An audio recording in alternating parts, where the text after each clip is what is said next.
둘이서 막 한단 말이에요. 이렇게 막 한다면 둘이서 한단 말이야. 콜미 바이 유어 네임, 서스페리아, 본즈의 노를 통해 많은 사랑을 받고 있는 루카 구아다니노 감독의 신작 챌린저스를 보고 왔습니다. 결론부터 말씀을 드리자면 상당히 재밌게 보고 왔습니다. 포스터도 그렇고 예고편도 그렇고 어떻게 보면은 테니스 영화처럼 보여질 수도 있는데 사실 이 영화에서는 테니스보다는 이 세 인물 간의 관계가 훨씬 더 중요한 작품이라는 생각이 들고요. 여기서 사용하고 있는 이 테니스라는 스포츠는 이 세 인물의 관계를 보여주기 위한 도구로만 사용된 그런 느낌이 들어요. 그래서 뭐 내가 평소에 테니스 룰도 모르고 테니스에 관심도 없는데 과연 내가 이 작품을 볼 수 있을까 이런 걱정을 하신다면은 그냥 보셔도 됩니다. 젠데이아가 연기하는 타시라는 인물이 있는데 이 인물이 테니스 천재 스타예요. 그래서 스타급 인기를 누리고 있었죠. 근데 이 타시가 부상으로 인해서 선수 생활을 하지 못하게 됩니다. 마이크 피스트가 연기하는 타시의 남편인 아트의 코치로서 이제 역할을 하게 되죠. 그래서 영화상에 보면은 마치 본인이 이루지 못한 꿈을 남편에게 투영시켜가지고 좀 남편을 좀 잘 되게 하려고 많이 노력하는 그런 모습도 보이고 있습니다. 근데 하필 또 이 아트가 슬럼프에 빠져요. 그래가지고 심기일전하자라고 하면서 챌린저급 대회에 참석을 시키게 되는데 남편의 결승 상대로 맞붙게 된 인물이 이 타시의 전 남자친구입니다. 극중 이름은 패트릭이고 조시 오코너라는 배우가 연기를 하는 전 남자친구가 본인 남편과 챌린저급 대회에서 결승전에서 맞붙게 되게 되는 거죠. 이 세 명의 과거에는 대체 어떤 일들이 있었는지, 결승전을 앞두고 있는 현재의 세 인물에게는 어떤 일이 벌어지는지에 대해서 다루는 작품이 될 것 같습니다. 이 작품을 얘기하면서 배우 이야기를 빼놓을 수가 없는데 결국은 세 인물 간의 관계를 다룬 작품이고 거기에는 배우들과 캐릭터의 매력이 아주 큰 부분을 차지를 하고 있거든요. 먼저 이 세 인물의 관계에 있어서 중심 포지션을 가지고 있는 요 타시에 대해서부터 말씀을 드릴게요. 근데 되게 재밌는 게 이 세 인물의 관계의 중심에 요 타시가 있다라는 거를 이 영화에서 영화적으로 어떻게 연출을 하냐면은 테니스 네트가 이렇게 있잖아요. 네트를 사이에 두고 양쪽에서 인물들이 공을 주고받잖아요. 그 카메라가 이 네트 위를 쫙 따라서 가다 보면은 그 끝에 타시가 네트의 중앙에 딱 관객석에 앉아있는 장면을 딱 보여주거든요. 그때 또 깔리는 음악이 있어요. 그 비트가 절묘하게 딱 이루어지면서 그런 장면이 나옵니다. 어쨌든 다시 타시로 돌아가 보자면은 타시를 연기하는 젠데이아는 자기 몸에 꼭 맞는 옷을 입은 것처럼 작품에서 활기를 칩니다. 스파이더맨 시리즈에서도 나왔고 위대한 쇼맨, 듄 이런 데서도 훌륭하게 연기를 한 배우이긴 한데 제 개인적인 감상으로는 이거 다 합쳐도 사실 이 챌린저스만큼 이 젠데이아 배우의 매력을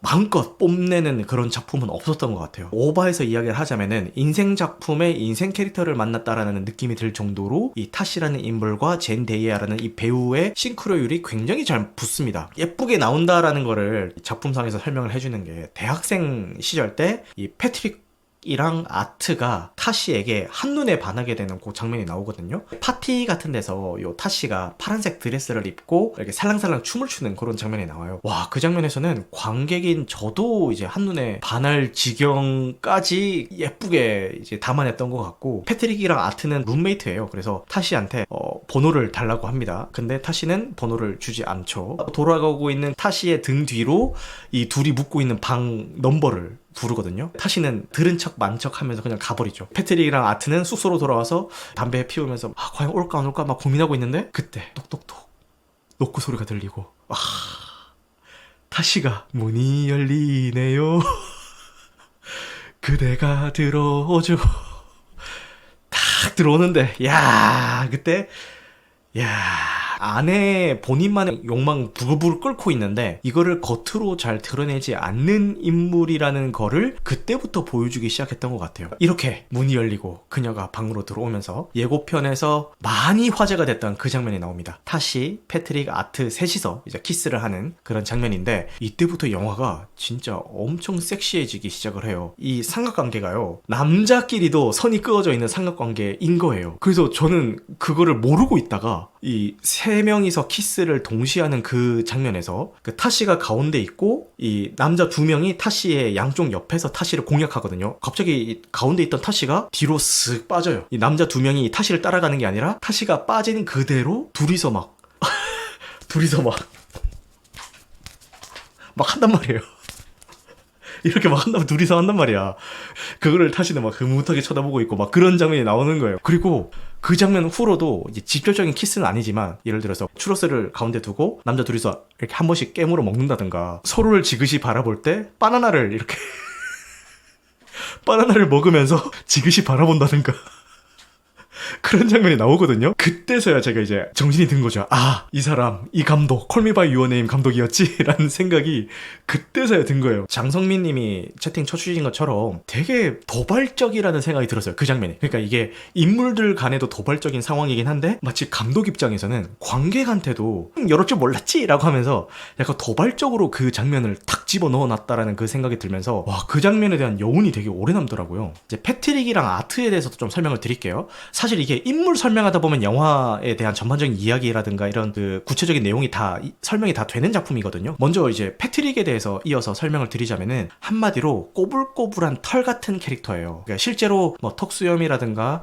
뭐 가슴털 이런 게 수북하게 나 있는 인물이기도 하고 어떤 면에서는 좀 꼬여 있기도 하고 꼬불꼬불한 털 사이에 벌레 같은 게 이렇게 들어가면은 그 벌레가 빠져나오기 되게 힘들어 하잖아요. 그것처럼 빠지면은 헤어나오기 힘든 그런 매력이 있는 것 같기도 하고 어느 방향으로 휘어버릴지 종잡을 수 없다라는 면에서도 좀 꼬불꼬불한 털 같다는 그런 느낌이 들기도 하고 좀 연애에 있어서는 나쁜 남자 스타일 같다라는 생각이 드는 거예요. 그럼에도 불구하고 그가 매력적인 이유는 사람을 잘 꿰뚫는 인물인 것 같아요. 사람의 내면을. 아까 말씀드렸죠. 타시가 어떤 인물이다? 안에는 욕망이 있지만 티를 내지 않는 인물이다. 근데 그 타시의 내면에서 들끓고 있는 욕망을 대학생 때부터 시작해서 극중 현재 시점까지 꿰뚫고 있는 거는 이 패트릭이다. 나는 너의 욕망이 뭔지 난 알고 있어. 라는 그걸로 타시와의 관계에서 주도권을 잡기도 하고 또 아트랑 대립할 때 이 아트의 내면도 꿰뚫고 있는 인물이기 때문에 말빨로 교묘하게 좀 이렇게 긁기도 하고 뭐 그런 인물이기도 하죠. 아트라는 인물은 패트릭과는 대조되는 인물이에요. 외모적으로만 봐도 아까 제가 패트릭이 어떤 인물이라고 했죠? 털이 많다라고 했잖아요. 근데 이 아트는 딱 봐도 매끈하고 하얀 인물이에요. 타시와의 관계에 있어서도 패트릭이랑은 전혀 다른 그 스탠스를 보이는데 타시에게 순종하고 날 좀 바라봐 주세요. 날 좀 사랑해 주세요. 라고 하면서 계속 그녀의 애정을 갈구하는 약간 멍뭉미라고 해야 되나요? 그런 인물로 나와요. 쉽게 말해서 좀 잡혀 살기 쉬운 그런 타입인 거죠. 이렇게 완전 다른 매력을 가지고 있는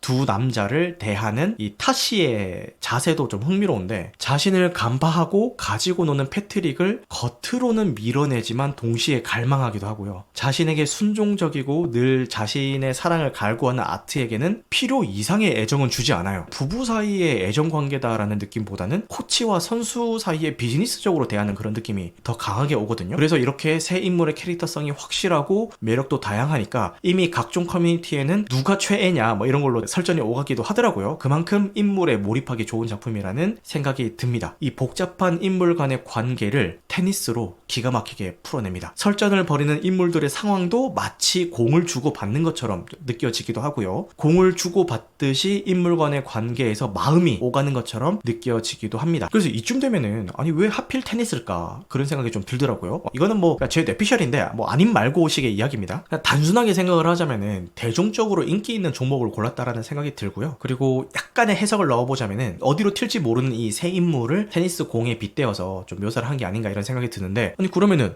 탁구공도 어디로 튈지 모르고 왜 하필 테니스야? 이렇게 생각할 수도 있는데 이게 탁구공보다는 테니스공이 좀 더 묵직하게 튀는 느낌이 들잖아요. 탁구공은 되게 막 촐싹맞게 튀는 그런 느낌이라면은 그래서 그런 느낌이 좀 필요하지 않았나라는 생각이 들어요. 아트랑 패트릭이 벌이는 결승전에서 연출적으로 잘 표현이 되는데 카메라를 테니스공에 달아놓고 마치 테니스공이 촬영하는 듯한 그런 느낌을 주는 촬영 씬이 한번 나오거든요. 이런 것들이 시각적으로도 좀 신선했지만 마치 이 인물들이 테니스 경기 그 자체가 된 것 같다라는 그 느낌도 그런 카메라 기법을 통해서 나타낸 것 같아가지고 그런 게 좀 더 좋았던 것 같습니다. 음악에 대해서 이야기를 해보자면은 음악이 진짜 좋아요. 이게 극에 몰입할 수 있는 큰 이유 중에 하나이기도 하고 극장에서 봐야 되는 이유 중에 하나이기도 합니다. 이 음악을 극장 사운드로 꼭 들으셔야 됩니다. 음악이 정말 잘 어울려집니다 라고 하는데 진짜 저 말이 맞는 게 장면에 적지적소에 이제 그 음악 전주가 깔리죠. 꿍 꿍 쿵쿵 이렇게 빠른 비트로 깔리기 시작하면은 내 심장도 같이 쿵쿵쿵 바운스 하면서 이제 깔리면서